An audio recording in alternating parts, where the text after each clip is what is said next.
Welcome students. आज हम discuss करेंगे क्लास 10th इकोनॉमिक्स के chapter globalization and the Indian economy के previous year questions with answers.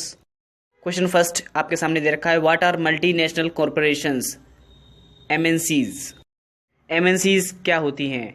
Answer is a multinational corporation MNC is a company that owns और control production in more than one nation. The goods and services are produced globally. The production process is divided into small parts and spread out across the globe.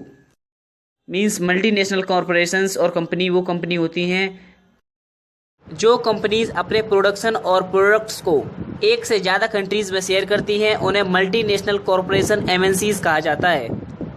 और ये across the globe धीरे धीरे सभी countries में अपना business expand करने लगती हैं।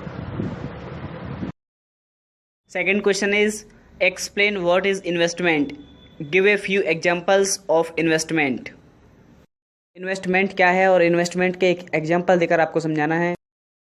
Answer is, investment is buying of an asset in the form of a factory, a machine, land and building, etc. These are physical assets or shares, monetary assets for the purpose of making or sharing profits of the enterprises concerned. Investment means होता है अपने profit के लिए आप किसी चीज़ को खरीदते हैं। फॉर एग्जांपल आपने फैक्ट्री खरीद ली, आपने कोई मशीन खरीदी या कोई आपने ज़मीन खरीदी जिससे आप पैसे कमा सकते हैं, और इनको फिजिकल एसेट भी कहा जाता है।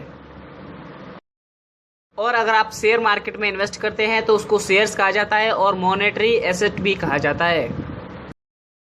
Common investments are buying land, factories, machines for faster production, buying small local companies to expand production, cheap labor, skilled engineers, IT personnel, etc. For example के तौर पर अगर आप इन्वेस्ट करते हैं ज़मीन खरीदने में और उसकी कीमत कुछ सालों बाद बढ़ जाती है, फैक्ट्री खरीदते हैं, वो आपको आपकी इनकम इंक्रीज़ करने में हेल्प करेंगी। और आप अगर फैक्ट्री खरीदने के बाद आप अगर स्मॉल कंपनीज़ को ख़रीदते हैं तो वो आपको आपके प्रोडक्शन को एक्सपेंड करने में हेल्प करेंगी। और अगर आप चीप लेबर हायर करते हैं, स्किल्ड इंजीनियर्स को हायर करते हैं, आईटी पर्सनल को हायर करते हैं, तो इन लोगों पर आपका इन्वेस्टमेंट आपको प्रॉफिट कमाने में हेल्प करेगा। Third question is, in which year did the government decide to remove barriers on foreign trade and investment in India. Means कौन सी साल में गवर्नमेंट ने डिसाइड किया था फॉरेन ट्रेड से बैरियर को हटाने का और इंडिया में इन्वेस्टमेंट करने का? आंसर इज 1991 में। Fourth question is, why is tax on imports known as a trade barrier. Means जो इम्पोर्ट्स पर टैक्स लगाया जाता है उसको ट्रेड बैरियर क्यों कहा जाता है? Answer is, tax on imports is known as a trade barrier because it increases the price of imported commodities. It is called a barrier because some restrictions has been set up. Imports goods की कीमत बढ़ने के कारण imports पर लगे tax को आप trade barrier के नाम से जानते हैं, क्योंकि कुछ रेस्ट्रिक्शंस सेटअप हो जाती हैं। Fifth question is, which organisation lays stress on liberalisation of foreign trade and foreign investment. इस फॉरेन ट्रेड और फॉरेन इन्वेस्टमेंट को कौन सी ऑर्गेनाइजेशन गवर्न करती है? Answer is world trade organisation, WTO। Next sixth question is, give one characteristic feature of a special economic zone. आपको special economic zone का एक फीचर बताना है। Answer is, special economic zones और SEZs are industrial Jones set up by the government having world class facilities such as electricity, water, roads, transport, storage, recreational and educational facilities.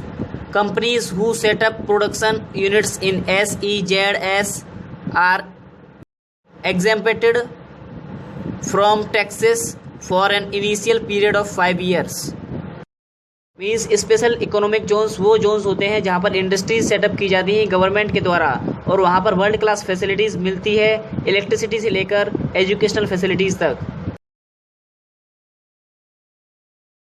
जो company SEZ में setup की जाती हैं उन companies के लिए 5 years के लिए टैक्सेस को एग्जेम्प्टेड किया जाता है। Next question is, name an important barrier on foreign trade. Answer is, tax on imports is an important barrier on foreign trade. Means जो इम्पोर्ट्स पर टैक्स लगाया जाता है वही एक इम्पोर्टेंट फॉरेन ट्रेड बैरियर है। Next question is what is meant by fair globalisation. Fair globalisation क्या होता है? Answer is fair globalisation means globalisation that would create opportunities for all and ensure that it's benefits are shared better. Fair globalisation means होता है जो सबके लिए opportunities अवसर create करता है और उसका बेनिफिट सभी लोगों के लिए बेटर शेयर किया जाता है। Next question is 9th, what do you understand by the term foreign direct investment. आप फॉरेन डायरेक्ट इन्वेस्टमेंट से क्या समझते हैं? Answer is FDI is the investment of foreign capital in the economic and productive activities of a country bye foreign companies और MNCs with the aim of expanding capacity and production to earn profits। FDI का मतलब होता है investment करना foreign capital का अपने economic और productive activities में जो अपनी कंट्री के बेनिफिट के लिए, और उससे अपना कंपनीज़ को एक्सपेंड करना, उसकी कैपेसिटी को और प्रोडक्शन को बढ़ाना जिससे प्रॉफिट ज़्यादा हो सके। Next question is question number 10th, why had the Indian government put barriers to foreign trade and foreign investment after independence? State any one reason। इस क्वेश्चन का आंसर पढ़ते हैं अब। Answer is the Indian government after independence had put barriers to foreign trade and investment. This was done to protect the producer within the country from foreign competition. Second point is to protect the Indian economy from foreign infiltration in industries affecting the economic growth of the country as planned। It means Indian government ने foreign trade पर barrier इसलिए लगाया क्योंकि इससे Indians peoples का business बच सके, उन्हें फॉरेन गुड्स से कंपटीशन ना करना पड़े और इससे इंडियन इकोनॉमी की ग्रोथ हो सके, इंडियन इंडस्ट्रीज अफेक्ट ना हो।